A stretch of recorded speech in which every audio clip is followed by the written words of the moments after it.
Vidya rework and fabric पेंटिंगमध्ये तुम्हा सगळ्यांचं स्वागत आहे. इथे मी 2 प्रकारचे धागे घेतलेले आहेत. हे सिल्क थ्रेडचे धागे आहेत. आज आपण सिल्क थ्रेडच्या धाग्याने कशा प्रकारे चेन स्टिच बनवू शकतो ते बघणार आहोत.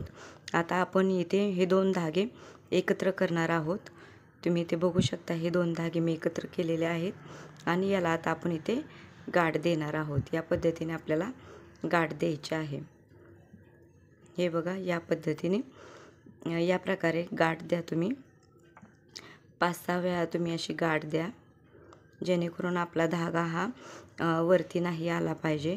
ज्यावेळेस आपण स्टिच करणार आहोत त्यावेळेस आपला धागा वरती नाही आला पाहिजे, तो एकदम टाईट बसला पाहिजे खालती. या पद्धतीने आता मी ते गाठ दिलेली आहे. हे बघा, गाठ दिलेली आहे. आता आपण याच्यासाठी 2 डबे करणार आहोत. एका डब्यामध्ये आपण ठेवणार आहोत. हे इथे एक मी डबा घेतलेला आहे. या डब्यामध्ये मी हे 2 धागे ठेवलेले आहेत. आता आपण काय करणार आहोत, आता आपण हे जे धागे आहेत ना, हे पूर्ण असे पकडायचे आहेत. हे बघा, असे हे 2 धागे ते आपण एकत्र करायचे आहेत. असे एकत्र एकदम, हे बघा, अशा पद्धतीने. आणि आता आपण इथे हा जो डबा आहे तो आपण खालती ठेवणार आहोत. आता आपण चेन स्टिच बनवूयात.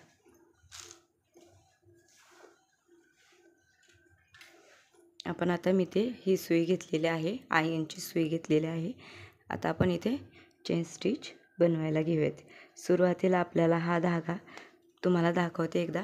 सुरुवातीला आपल्याला अशा पद्धतीने पकडायचं आहे. हे आपलं फिंगर्स आहेत. या फिंगरच्या हे 2 अशा पद्धतीने इथे असं ह्याला टर्न करायचं आहे आणि इथून असं करून आपल्याला धागा टर्न करून इथे आपण हा धागा खेचणार आहे. हा धागा खेचल्यानंतर नंतर आपण हा धागा खेचतो. या पद्धतीनेच आपल्याला ही पोझिशन ठेवून आपण खालती धागा ठेवणार आहोत. या पद्धतीने हे बघा, सुरुवातीला एकदम आपण हलक्या हाताने हे करायचं आहे. धागा खेचायचा आहे वरती, एकदम टाईट पकडायचा नाही. खालून पण धागा एकदम हलक्या हाताने पकडायचा आहे, टाईट पकडू नका. आणि एकदम सुई अशी टर्न करायची आहे. परत पुढे त्याचं पॉईंट आला पाहिजे. परत या पद्धतीने टर्न करून या पद्धतीने त्याचं पॉईंट पुढे आला पाहिजे. या पद्धतीने आपण आता चेन स्टिच, या प्रकारे आपण चेन स्टिच बनवू शकतो. तुम्ही इथे बघू शकता. हे बघा, एकदम खालचा धागा एकदम लूज, सुई आपली खालती टाकायची आहे आणि धागा आपल्याला गुंडाळायचा आहे त्या निडलला. या पद्धतीने आपल्याला धागा गुंडाळा, हा धागा गोल फिरून हळूहळू वरती काढायचा आहे. या पद्धतीने तुम्ही बघू शकता. इथे धागा गुंडाळला, वरती काढला, परत सुई खाली टाकली, परत धागा गुंडाळा, परत सुई अशी फिरवायची आहे, टर्न करायची आहे थोडी, परत सुई खाली टाकली, परत धागा गुंडाळा, धागा गुंडून वरती धागा काढायचा आहे. हे बघा, इथे धागा गुंडाळायचा आहे आणि परत आपल्याला असा वरती काढायचा आहे.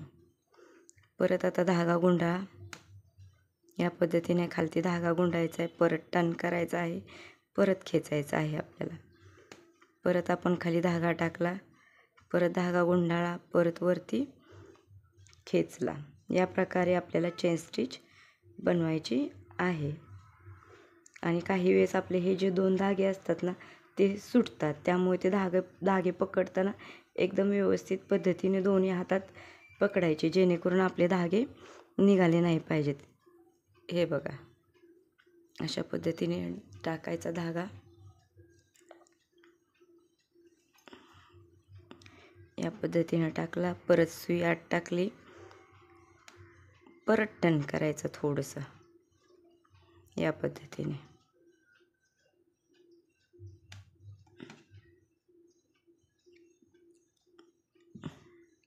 तुम्ही इथे बघू शकता कशा पद्धतीने केलेलं आहे. तुम्ही देखील अशाच पद्धतीने करू शकता. अशा प्रकारे सुई आपली या पोझिशनला ठेवायची आहे, धागा गुंडाळायचा आहे आणि सुई थोडीशी मागे फिरून परत तिला आपण पुढच्या पॉईंटला आणायची आहे. हे बघा, धागा गुंडाळला, परत आपण ही सुई अशी धाग्यातून वरती घेतली आणि परत आपण ही प्रोसेस अशीच करणार आहोत शेवटपर्यंत. तुम्हाला दिसत असेल इथे चेन स्टिच. या पद्धतीने आपण सिल्क थ्रेडची चेन स्टिच बनवत आहोत. हे बघा, काही वेळेस धागे एकात एक हे होतात. सुई पकडताना एकदम सरळ पकडायचे आहे तुम्हाला. या पद्धतीने इथे तुम्ही बघू शकता. थोडासा टर्न करून आता आपण इथे गाठ देणार आहोत. हे बघा, आता आपल्याला इथे गाठ द्यायची आहे. खालतून वरती धागा काढला आणि इथे आपण आता गाठ देत आहोत.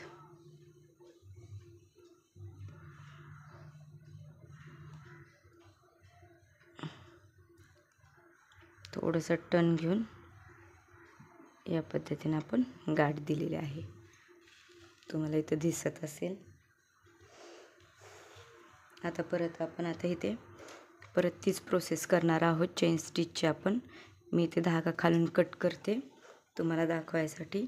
इथे परत धाग्याला आपण काय करायचे आहे, गाठ मारायची आहे. पुन्हा दाखवत आहे तुम्हाला, जेणेकरून तुम्हाला परत लक्षात येईल. इथे आपल्याला 2 प्रकारचे आपण धागे घेतलेले आहेत. 2 कलरचे सिल्क थ्रेडचे धागे घेतलेले आहेत. तिथं आपल्याला आता अशा प्रकारे गाठ द्यायची आहे. 5-7 वेळा तुम्ही गाठ द्या, जेणेकरून आपला धागा जो आहे तो वरती नाही निघाला पाहिजे. काही वेळेस काय होतं, आपण जर गाठ नाही व्यवस्थित दिली ना, तर मग तो धागा वरती निघतो. त्यामुळं आपला धागा वरती निघू नये म्हणून आपल्याला काय करायचं आहे, गाठ व्यवस्थित द्यायची आहे. परत आता आपण इथे सुई खाली टाकत आहोत आणि इथे हा धागा वरती अशा पद्धतीने आपण खेचत आहोत. इथे आता आपण छोटीशी एक पॉईंट देत आहोत, स्टिच करत आहोत. हे बघू शकता तुम्ही इथे. या पद्धतीने आपण छोटीशी धागा गुंडाळायचा आहे आणि आपल्याला ही स्टिच करायची आहे. धागा गुंडाळला, तो फिरवायचा आहे धागा गोल निडलला. हे बघा तुम्ही, धागा गुंडाळला निडलला, परत निडल गोल फिरवली, परत धागा गुंडाळला, पुढे मागे पुढे अशा पद्धतीने आपल्याला हे करायचं आहे. धागा गुंडाळला, पुढे घ्यायचं आहे.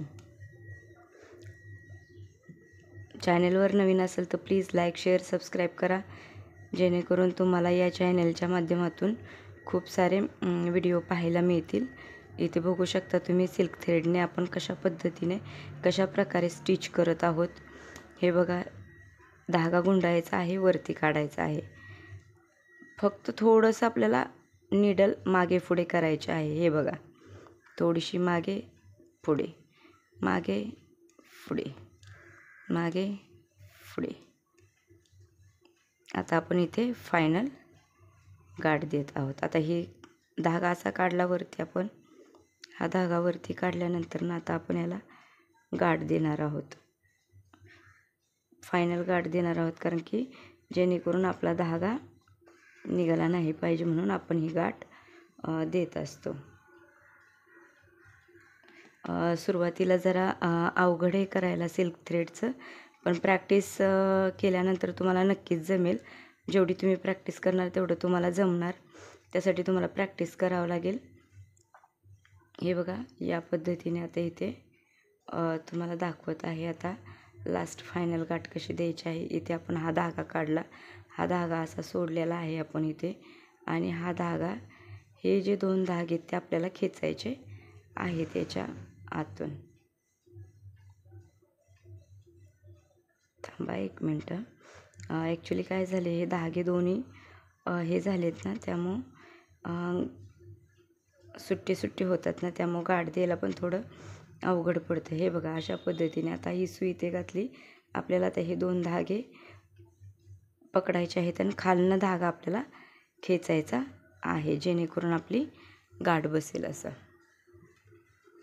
या पद्धतीने आपल्याला स्टिच करायचे आहे. या प्रकारे आज आपण इथे सिल्क थ्रेडची स्टिच पाहिलेली आहे.